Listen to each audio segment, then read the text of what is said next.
എൻ്റെ കൂടെ ഇല്ലേ? കുറച്ച് സമയം കൂടെ. അതിന് പിന്നെ റഹ്മാനായ റബ്ബേ, ബക്കറ്റ് തന്നെയല്ലേ ഇത്? ഇവനെല്ലാം ഇടാം. അൽഹംദുലില്ലാ, അടിപൊളി ബക്കറ്റ്. ഇങ്ങനത്താണ് മംഗലാപുരത്ത് ഇങ്ങോട്ടുള്ള ബക്കറ്റ് കേട്ടാ. നമ്മളവിടെ ബക്കറ്റാണ്. ചെറിയ കുട്ടികളൊന്നും പെണ്ണുങ്ങൾ ഇട്ടേക്കല്ലേ, ബക്കറ്റ് വലുതാന്ന് വിചാരിച്ചിട്ട്. സംഭവം നമ്മളൊരു ഇങ്ങനെ കുറച്ച് ഉള്ളോട്ടൊരു സ്ഥലത്ത് പരിപാടിക്ക് പോയി. പിന്നെ ഇതേപോലെ തന്നെ തിന്നാനും സമയമില്ല, ബാത്റൂം പോകാൻ സമയമില്ല, ഒന്നിനും സമയമില്ല. ഞാനൊരു ബാത്റൂമിൽ കയറി വെക്കുമ്പോൾ അതിന് കൊളത്തൊന്നുമില്ല. എന്നാ പറയുക, അതിന് ബാക്കിൽ ഇങ്ങനെ കൊളത്തൂലേ, അതൊന്നുമില്ല. അതിൻ്റെ ആടെ എഴുതിയിരിക്കുന്നു പിടിച്ച് വലിക്കുക. ഞാൻ വിചാരിച്ചത് എന്തായി വലിക്കണ്ട റബ്ബേ. നോക്കുമ്പോൾ ഒരു പഴയ ചൂടി. അത് ഞാൻ പിടിച്ച് വലിച്ചപ്പോൾ ആ ഡോറ്, പഴയ ഡോറ് ഇങ്ങനെ ഇങ്ങോട്ട് വന്നു. റഹ്മാനായ റബ്ബേ, ഇതിങ്ങനെ പിടിച്ചു നിന്ന പിന്നെ അടുത്ത കാര്യം ചെയ്യാൻ എന്താ ചെയ്യാ? അപ്പൊ അതിന്റെ അടിയിൽ എത്തിയിരിക്കുന്നു കടിച്ചു പിടിക്കുക. അപ്പൊ ഞാനിത് വലിച്ചിട്ട് കടിച്ചു പിടിച്ചു അല്ലേ. അപ്പോ ആടുന്നൊരു ബക്കറ്റ് കൊണ്ടുവരാൻ വേണ്ടി പറഞ്ഞപ്പോ മോനെ കൊണ്ടാന്നൊരു ബക്കറ്റ് ഇവനിലുണ്ട് ഇങ്ങനെ മൂക്ക് പിടിച്ചിട്ട്.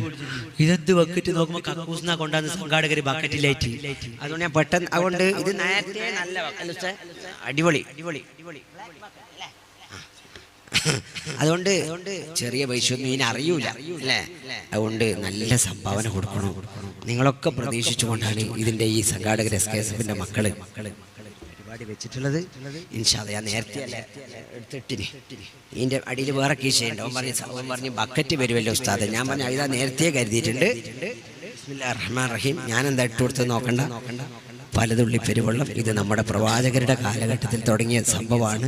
എല്ലാ കാര്യങ്ങളും പഴഞ്ചനാണെന്ന് പറഞ്ഞ് നമ്മൾ മൗലൂദ് ഒഴിവാക്കി. ബദർ മൗലൂദില്ല. ഗൾഫിൽ പോകുമ്പോൾ മൗലൂദ് ഉണ്ടായിരുന്നു. അവിടെ എത്തി ജോലി കിട്ടിയാൽ മൗലൂദ് ഉണ്ടായിരുന്നു. നാട്ടിൽ വന്നാൽ മൗലൂദ് ഉണ്ടായിരുന്നു. ആദ്യത്തെ ശമ്പളം പള്ളിക്ക് സംഭാവന ചെയ്യുമായിരുന്നു. അതൊക്കെ നമ്മളെല്ലാം പോയി. അതൊക്കെ പഴഞ്ചനായി മാറി. പുതിയ പുതിയ പ്രത്യയശാസ്ത്രങ്ങളും വിദഗ്ധക്കാരൊക്കെ കടന്നു വന്ന് അതും ശരിയല്ലേ എന്ന് നമ്മൾ ചിന്തിക്കാൻ തുടങ്ങി അല്ലേ എന്ന ഒരവസ്ഥയിലെത്തി. അത് അള്ളാഹിന്റെ ബർക്കത്തും നിയമത്തും ഒക്കെ പോയി, റഹ്മത്തും എല്ലാം പോയി. അതുകൊണ്ട് അതിൽ ആ പഴയതിലേക്ക് തിരിച്ചു വരണല്ലേ ഉസ്താദേ? നിങ്ങൾ വിചാരിക്കും ഉസ്താദിന് പരിപാടി കിട്ടാൻ വേണ്ടിയിട്ടാന്നല്ല, ആത്മാർത്ഥമായിട്ടാ പറയുന്നത്. ഇവിടെ പരിപാടിയെല്ലാം ഉണ്ടല്ലോ ഉസ്താദ് പറഞ്ഞു ഒരേ പരിപാടിയാന്ന്. നിങ്ങൾക്കേ അറിയില്ല. അപ്പോൾ ഓരോ ചിരി വരുന്നുണ്ട്. നല്ല പരിപാടിയാണ്. അപ്പോൾ നല്ല നന്മകളിലും ഉസ്താദിനൊക്കെ വിളിച്ച് ബദറും ആ പഴയ രൂപത്തിലേക്ക് നമുക്ക് മുന്നോട്ട് പോകണം. ഈ പറയുന്ന ആരെയെന്ന് നോക്കരുത്. സദസ്സ്